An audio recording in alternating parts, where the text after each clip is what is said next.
नमस्ते, मेरा नाम है याज्ञवल्क्य। फ्रेम में जो साथ दिख रही हैं उनका नाम है संगीता सिन्हा। नमस्कार। कांग्रेस की ओजस्वी महिला विधायक हैं। अपने क्षेत्र को लेके और कांग्रेस के मुद्दों को लेके अक्सर आक्रामक होती हैं। आज उनका प्रश्नकाल में सवाल था। सवाल बजट के आवंटन को लेकर था, वित्तीय अनुमोदन को लेकर था। मसला कुछ ऐसा गरमाया कि समूचा विपक्ष यानी कांग्रेस ने बहिर्गमन कर दिया। मैम, क्या विषय है, क्या परेशानी है? देखिए, मेरा वित्त मंत्री से एक प्रश्न था कि मेरे विधानसभा में 2023 से लेके 26 तक जितने भी बजट में जो वित्तीय विभाग में प्रशासकीय स्वीकृति प्रदान करना था वो मेरे पेपर में है। मेरा ये कहना है कि मैं जब ई साहब को बोलती हूँ कि ये जो आपका काम है जी, वो कहाँ है, ये उनका ये कहना रहता है कि जितने भी मेरे काम है, जैसे 3-4 काम आज ही के मैं बता देती हूँ जी। मेरा जो ये इरिगेशन का काम है, बालोद जिले की तांदुला परियोजना के अंतर्गत पिकरी के पार माइनिंग लाइनिंग, जिसको लेके आप वित्त मंत्री के पास अलग से गई थी, आग्रह कर रही थी। आग्रह करी थी। स्ट्रक्चर का मरम्मत का है परियोजना, ये है 4 करोड़ 94 लाख का है। तांदुला परियोजना के तमोरा माइनर है जो 4 करोड़ 96 है ना। ऐसा लगभग तो तांदुला जलाशय का सुदृढ़ीकरण और बांध की सुरक्षा अंतर्गत फेंसिंग, बैरियर कटिंग और सीसी रोड निर्माण, विद्युतीकरण, प्रकाश व्यवस्था का ये है 18 करोड़ 18 लाख का। माननीय वित्त मंत्री जी का जवाब आया कि लगभग 5 करोड़ के लगभग विभागीय में रहता है। जिस विभाग में आप हैं उसके भी, चाहे PWD इरिगेशन, ओके, एग्री हूँ मैं इससे, लेकिन 18 करोड़ 18 लाख ये तो उनके हाथ में था। हमने कहा ठीक है, हम वो चले जाएंगे विभागीय में, लेकिन ये आपके हाथ में है तो आप घोषणा कर दीजिए, क्योंकि मुझे पता है यहाँ से हटने के बाद घोषणा कहीं नहीं होगा या मेरा काम नहीं आएगा। और जब इनको ये सब काम करना ही नहीं है तो फिर क्यों जोड़ते हैं?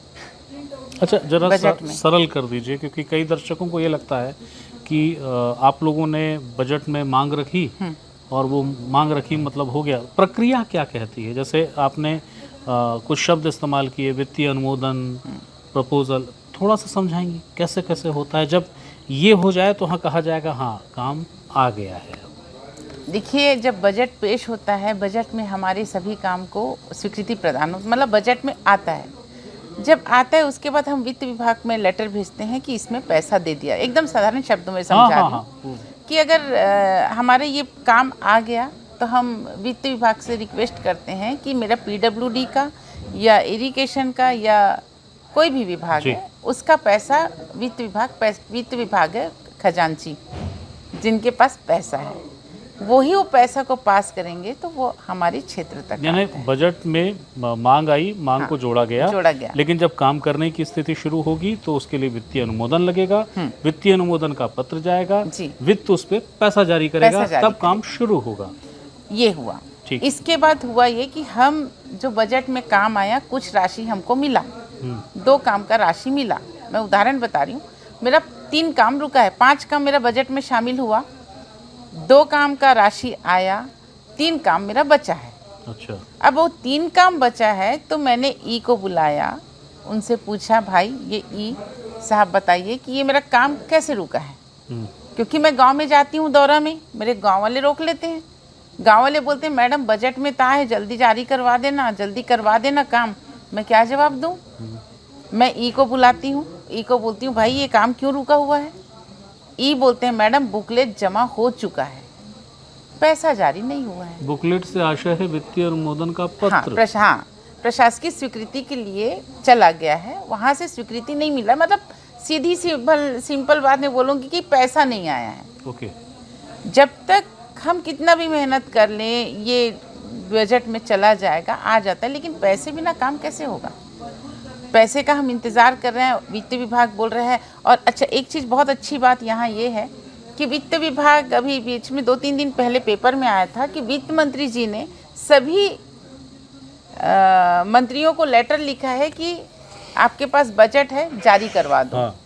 लेकिन जितने विभागीय मंत्री लोग के पास पैसा नहीं है। अब पैसा नहीं है तो वो जारी नहीं किए। फिर वहाँ पे मैं जाती हूँ, वो बोलते हैं कि नहीं हमारे पास नहीं है, अभी इतने पैसा ही नहीं दिया है। क्या ये समस्या, क्योंकि बहिर्गमन हुआ जब आप लोगों ने बात उठाई, तो क्या हर कांग्रेस विधायक के साथ है ऐसा? देखिए हम लोग वाकई में जिला बालोद 3 कांग्रेस के लोग बैठे हुए हैं, तीनों विधायक कांग्रेसी हैं, तो हमें ये लगता है कि हमारे साथ तो भेदभाव हो रहा है। तो आपके साथ भेदभाव हो रहा है तो फिर समूची कांग्रेस का है किनारे हो गई, वो क्यों नहीं, नाराज है? समूची कांग्रेस अक्सर विधायक, आज भूपेश बघेल जी ने क्या कहा? भूपेश बघेल जी ने तो यही कहा ना कि कांग्रेस विधायक है करके भेदभाव किया जा रहा है। आप हमारे क्षेत्र में इतना काम क्यों कम कर रहे हो? इसमें देखिए सरकार बनाने में सहयोग सभी का होता है, सभी ने आपको वोट दिया है, सभी ने, जनता आपके हैं। सरकार बनने हो ना आप, सरकार की जिम्मेदारी है हर व्यक्ति के ऊपर ध्यान दिया जाए, ये नहीं कि बालोद को छोड़ दिया जाए। मैं तो हर काम के लिए लड़ाई करना पड़ता है तब मेरे क्षेत्र में काम आता है। बहरहाल मैंने सुना है कि अब आप सीएम के पास जाने वाले हैं, क्या सही है? हाँ, मैं काम को लेके जाऊंगी, भाई स्वीकृति प्रदान कर दो, लेकिन क्योंकि मेरे क्षेत्र की जनता भोले भाले हैं, उनको तो काम चाहिए। अब बारिश का दिन आ रहा है, पानी का दिन आ रहा है, आप जानते हो नल जल योजना में मेरे यहाँ काम नहीं हुआ है, पानी कहीं मिलेगा नहीं, गर्मी का मौसम आ रहा है, तो इसके लिए वो हमको चुन के भेजे हैं। हम जनता के प्रतिनिधि हैं और हमारा फ़र्ज़ है कि जनता को आवाज़ हम विधानसभा में उठाएं। मेरी शुभकामनाएं कि आप अपनी आवाज़ पहुंचा पाएँ और आपको राहत मिले, आपकी जनता को भी। तो ये वो मसला था जिस मसले की वजह से कांग्रेस आज उद्वेलित हुई, और न सिर्फ उद्वेलित हुई बल्कि उसने बहिर्गमन भी किया। अहम मसला, एक ऐसा मसला जिसमें कांग्रेस का कमोबेश विधायक ये कहता है कि सरकार सौतेलापन कर रही है। इस बातचीत से आप बेहतर समझ गए होंगे कि आखिरकार इस सौतेलेपन का मायने क्या है, मतलब क्या है। फिर किसी नए मुद्दे के साथ, किसी नई शख्सियत के साथ मैं फिर हाजिर होऊंगा। तब तक के लिए